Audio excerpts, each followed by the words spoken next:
Hello दोस्तों, कैसे हैं आप सब। दोस्तों आज हम जानेंगे महाराष्ट्र के औरंगाबाद जिले में स्थित 12 ज्योतिर्लिंग में से सबसे अंतिम ज्योतिर्लिंग श्री घृष्णेश्वर ज्योतिर्लिंग की यात्रा के बारे में।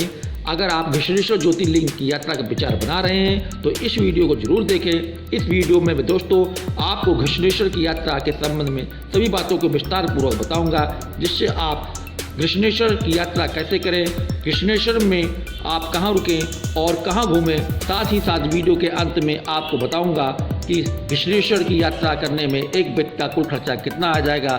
चलिए दोस्तों, बिना किसी विलंब किए हुए वीडियो को प्रारंभ करते हैं। सबसे पहले बात करते हैं कि हम घृष्णेश्वर ज्योतिर्लिंग कैसे पहुँचें।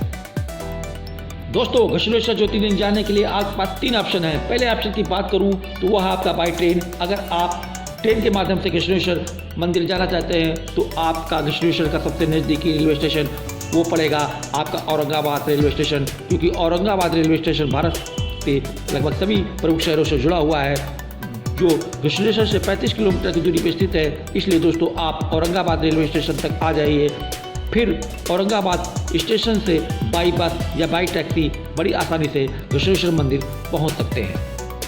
चलिए दोस्तों, अब बात करते हैं दूसरे ऑप्शन की, वो है आपका बाई फ्लाइट। अगर आप बाई फ्लाइट आना चाहते हैं तो आपको औरंगाबाद एयरपोर्ट आना पड़ेगा, फिर यहाँ से बाई बस या बाई टैक्सी के माध्यम से आप घृष्णेश्वर ज्योतिर्लिंग तक पहुँच सकते हैं। अब बात कर लेते हैं तीसरे ऑप्शन की, वो है बाई रोड। अगर दोस्तों बाई रोड आना चाहते हैं तो सबसे पहले आपको औरंगाबाद बस स्टेशन तक आना पड़ेगा, जो रेलवे स्टेशन से 2 किलोमीटर की दूरी पर है। वहाँ से ऑटो के माध्यम से आप आ सकते हैं, वो आपसे 20 रुपये चार्ज करेगा। और औरंगाबाद बस स्टेशन से हर आधे घंटे में घृष्णेश्वर ज्योतिर्लिंग के लिए सरकारी बसें जाती हैं, जिनका किराया 20 रुपये से 50 रुपये पड़ता है, और बस ये दूरी 1 घंटे में घृष्णेश्वर मंदिर पहुँचा देती है। चलिए दोस्तों, हम घृष्णेश्वर ज्योतिर्लिंग पहुंच चुके हैं। घृष्णेश्वर में पहुंचने के बाद अब हम बात कर लेते हैं कि हमें कहां रुकना है। तो दोस्तों घृष्णेश्वर में रुकने के लिए आपके पास 2 ऑप्शन हैं, जिसमें पहला ऑप्शन घृष्णेश्वर ट्रस्ट के भक्ति निवास या फिर धर्मशाला। दोस्तों घृष्णेश्वर में रुकने का सबसे अच्छा घृष्णेश्वर ट्रस्ट के भक्ति निवास, जहाँ पर रुकने की उत्तम व्यवस्था है, जिसकी बुकिंग दोस्तों आप इस वेबसाइट पर जाकर ऑनलाइन बुकिंग कर सकते हैं, या फिर दोस्तों आप भक्त निवास के कार्यालय में जाकर ऑफलाइन बुकिंग करवा सकते हैं। अगर बात करें रेट की तो ये रूम 400 रुपये से 800 रुपये तक प्रतिदिन के हिसाब से आपको मिल जाएंगे। अगर आपको यहाँ रूम नहीं मिलता है तो वहाँ पर बने हुए धर्मशाला में रुक सकते हैं। यहाँ पर आपको 200 रुपये से 500 रुपये तक आपको रूम देखने को मिल जाएंगे, या फिर आप वहाँ प्राइवेट होटल बने हुए हैं, वहाँ आप जाकर रुक सकते हैं। चलिए दोस्तों, अब बात कर लेते हैं घृष्णेश्वर में हमारे खाने पीने की क्या व्यवस्था है। यहाँ पर बहुत सारे रेस्टोरेंट व होटल बने हुए हैं, तो आप यहाँ जाकर आप भरपेट भोजन कर सकते हैं। अगर थाली की बात करें तो दोस्तों 100 रुपये से 150 रुपये तक आपको थाली मिल जाएगी। अब बात कर लेते हैं कि घृष्णेश्वर में घूमने के लिए कौन कौन से स्थान हैं। सबसे पहले बात करते हैं वो घृष्णेश्वर ज्योतिर्लिंग। ये घृष्णेश्वर ज्योतिर्लिंग 12 ज्योतिर्लिंगों में से सबसे अंतिम ज्योतिर्लिंग है, जो औरंगाबाद के बेड़ू गांव में है, जिसका निर्माण 18वीं शताब्दी में माता अहिल्याबाई द्वारा कराया गया था। और दोस्तों इस मंदिर की विशेषता यह है कि यहाँ पर लोग संतान प्राप्ति व जाने अनजाने में आपके द्वारा किए गए पापों को प्रायश्चित करने के लिए आते हैं। दोस्तों बात करते हैं कि मंदिर में खुलने की, तो दोस्तों मंदिर सुबह 5:30 बजे से रात के 9 बजे तक खुला रहता है, तो इस समय के बीच में आप कभी भी जाकर दर्शन कर सकते हैं।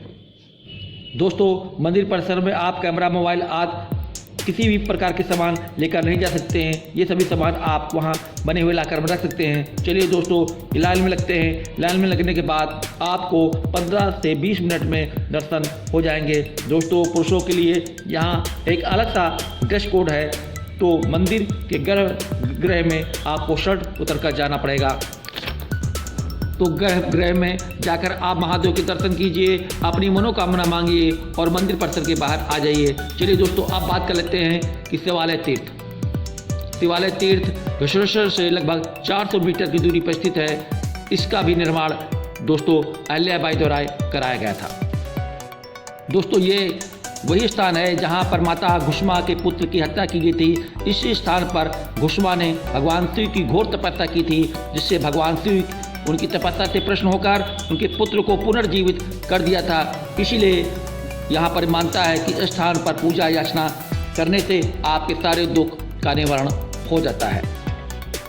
चलिए दोस्तों, अब आगे चलते हैं अगले स्थान की ओर। वो है आपका अलोरा केव। ये अलोरा केव बहुत ही सुंदर व प्राचीन स्थान है, जहाँ पर लोग अक्सर छुट्टियों के दिनों में परिवार के साथ आते हैं, जो घृष्णेश्वर मंदिर से लगभग 5 किलोमीटर की दूरी पर बना हुआ है।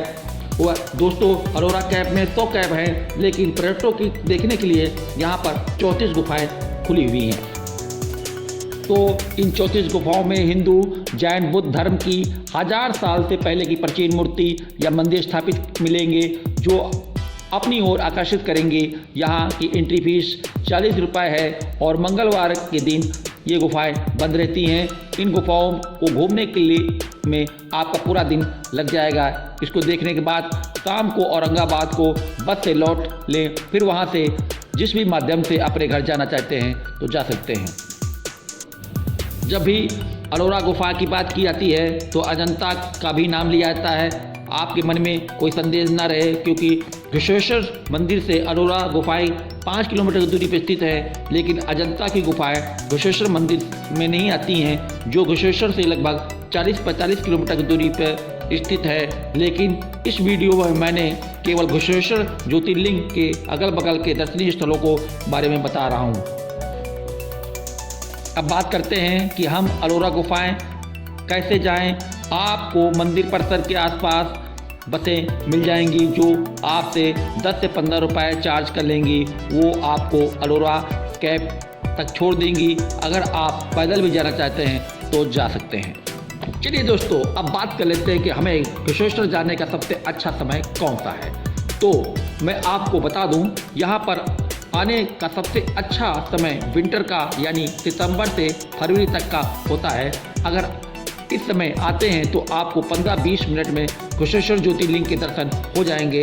अगर आप सावन या महाशिवरात्रि के दिनों में आते हैं तो यहाँ पर काफ़ी भीड़ हो जाती है और आपको दर्शन करने में घंटों का सामना करना पड़ सकता है। अब बात कर लेते हैं कि हमें घृष्णेश्वर घूमने में एक बज का कुल खर्चा कितना आ जाएगा। आप घृष्णेश्वर की यात्रा एक दिन में भी कर सकते हैं। अगर आप अलोरा केव देखना चाहते हैं और घृष्णेश्वर को अच्छी तरह से एक्सप्लोर करना चाहते हैं तो आप 2 दिन का स्टे ले लीजिए, जिसमें कुल खर्चा आपका 1000 रुपये से 1500 रुपये तक आ जाएगा।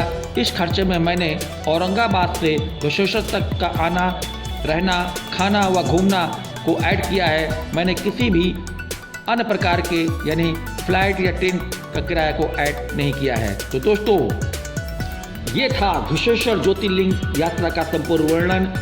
आपके मन में अगर कोई प्रश्न उठ रहा है तो मेरे इंस्टाग्राम में जाकर अपने प्रश्न पूछ सकते हैं। आप किसी अन्य की वीडियो में खो जाए इससे पहले मेरे चैनल MS ब्लॉगर को सब्सक्राइब कर लें। ये वीडियो बस इतना ही। मिलते हैं अपने नई वीडियो में एक नई यात्रा के साथ।